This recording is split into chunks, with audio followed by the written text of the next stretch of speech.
বিসমিল্লাহির রহমানির রহিম। আজকের ভিডিওতে আমরা প্র্যাকটিস প্রবলেম 13.2 সলভ করব, যেটাকে হয়েছে from chapter number 13 mutual inductance.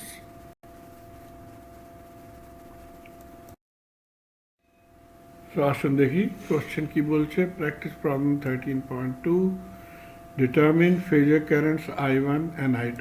তো এই সার্কিটটা এখানে দেখেন I1 এবং I2 কারেন্ট আমাদেরকে পতা করতে হবে।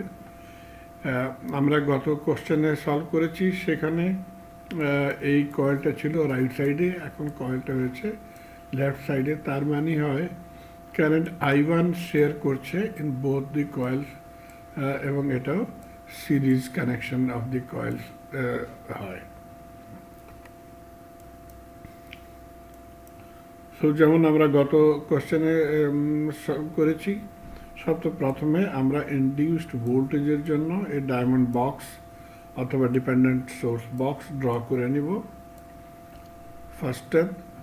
তারপরে আমরা এটার ভ্যালু এখানে লিখব, এবং ভ্যালু লেখার জন্য আমাদেরকে দেখতে হবে এটা ডিপেন্ড করছে কোনটা কারেন্টে। এখন আপনারা দেখেন এখান থেকে এই দুটো লিঙ্ক হয়েছে থ্রু মিউচুয়াল ইন্ডাকটেন্স। তার মানে হয় যেই কারেন্টটা যখন এখানে ফ্লো করবে সেই কারেন্টের জন্য ভোল্টেজ ইনডিউস হবে দ্বিতীয় কয়েলে, দ্যাট মিনস এই ভোল্টেজটা। সো আমরা লিখতে পারি এখানে এর ভ্যালু হবে J3 ইন্টু I1, এবং এখানে কি হবে, এটার মধ্যে যে কারেন্টটা ফ্লো করছে তার জন্য এখানে ভোল্টেজ ইনডিউস হবে, যেটাকে আমরা এখানে শো করছি। সো এটার ভ্যালু কি হবে আমরা আসুন দেখি। ওকে, সো ভ্যালু এখানে হয়েছে J3 I2 মাইনাস I1। গত স্লাইডেও আমি এটা ডিসকাস করছি, আমাদের এটা কনফিউজ হবেন না কি এখানে আমরা I1 মাইনাস I2 লিখব অথবা I2 মাইনাস I1 লিখব। তার জন্য আমরা কেবলমাত্র এটা ফলো করব, current entering the dot will be superior. এখন এখানে দেখেন এটা হচ্ছে ডট, এবং এটার মধ্যে কারেন্ট কোনটা ফ্লো করছে,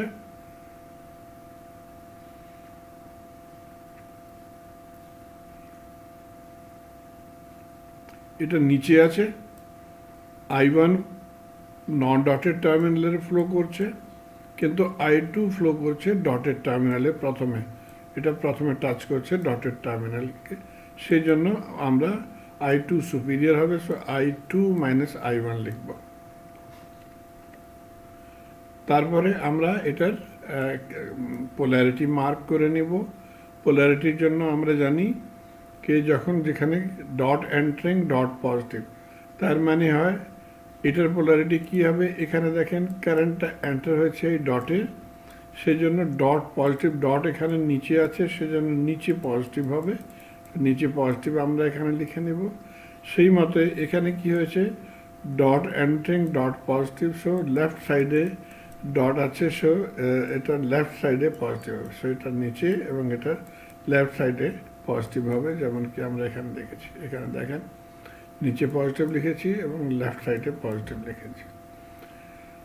তারপরে আমরা সার্কিটের দ্বিতীয় প্যারামিটার যেগুলো ছিল সেটার পোলারিটি আমরা মার্ক করব, keeping in view the current I1 and I2।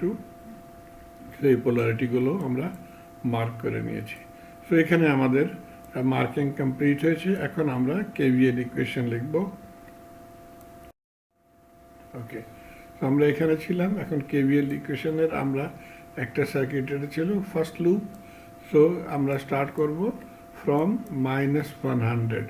So -100 angle 60, তারপরে 5I1, তারপরে J2 I1, তারপরে এই ভ্যালুটা ছিল plus J3 I2 minus I1 plus J3 I2 minus I1। তারপরে এখানে আমরা ম্যাশ 1-এ আসি, সেজন্য আমরা প্রথম I1 লিখবো। So J6 I1 minus I2, J6 I1 minus I2, এবং তারপরে এটার প্রথমে মাইনাস সাইন আমরা দেখছি। সো মাইনাস J3 I1, এটা হয়েছে ম্যাশ 1-এর ইকুয়েশন। এটাকে আমরা সিম্পলিফাই করে নেব। এগুলো সিম্পলিফাই করেছি, এটা আমাদের ইকুয়েশন নাম্বার 1। তারপরে এখন আমরা আসি ম্যাশ নাম্বার 2-তে, এখান থেকে চলবো plus sign, so plus J3I1। তারপরে ম্যাশ 2 এর আমরা আসি, সেই জন্য এটা হবে J6I2 minus I1, J6I2 minus I1। তারপরে এটা হয়ে যাবে -4I2, সো প্লাস -J4I2। এটাকেও আমরা সিম্পলিফাই করে নেব। সো এটা হয়েছে আমাদের দ্বিতীয় ইকুয়েশন। সো এই দুটো সিম্পলিফাইড ইকুয়েশন আমরা নিয়ে আগে চল। ওকে, সো এই দুটো ইকুয়েশন ছিল আমাদের কাছে। এখন আমরা এখানে বাই এলিমিনেশন মেথড আমরা এটাকে সলভ করব ইনস্টেড অফ ম্যাট্রিক্স।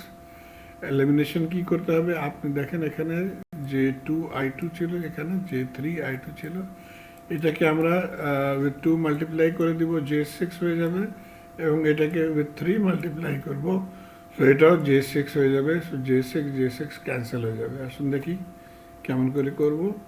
তো যখন আমরা এটাকে মাল্টিপ্লাই করছি বাই 2, সো আমাদের ইকুয়েশন নাম্বার 3 আসবে, নিউ ইকুয়েশন মাল্টিপ্লাইড বাই 2, এবং এটাকেও আমরা মাল্টিপ্লাই বাই 3 করে নিব। সো মাল্টিপ্লাইং বাই 3, এটা হয়েছে আমাদের ফোর্থ ইকুয়েশন। এখন দেখেন যখন এটাকে অ্যাড করব তখন এটা ক্যান্সেল হয়ে যাবে। সো আফটার অ্যাডিং আমাদের কাছে এটা হয়েছিল, এটা all in terms of I1 ছিল। সো এখানে আমরা সিম্পলিফাই করে নিব।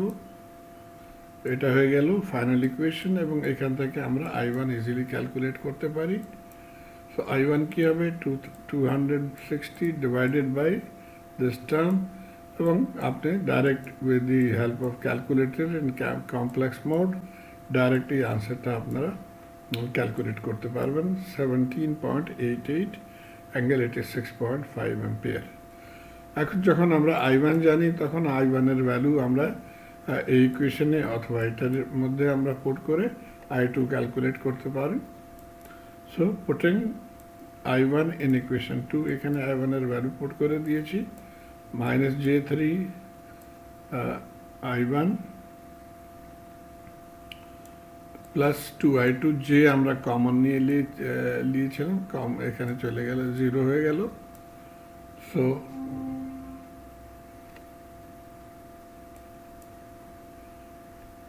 তারপরে এখান থেকে আমরা I2 ক্যালকুলেট করে নিব, এবং এটা হয়েছে ফাইনাল ভ্যালু অফ I2।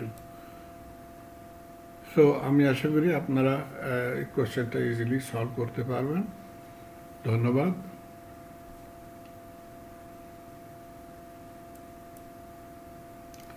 যে আপনারা চান এটাকে বাই ম্যাট্রিক্স মেথড সলভ করার, সেটাও আপনারা করতে পারবেন, এবং আমি রিকমেন্ড করব আপনারা এই মেথডটাও ট্রাই করেন বাই ম্যাট্রিক্স মেথড।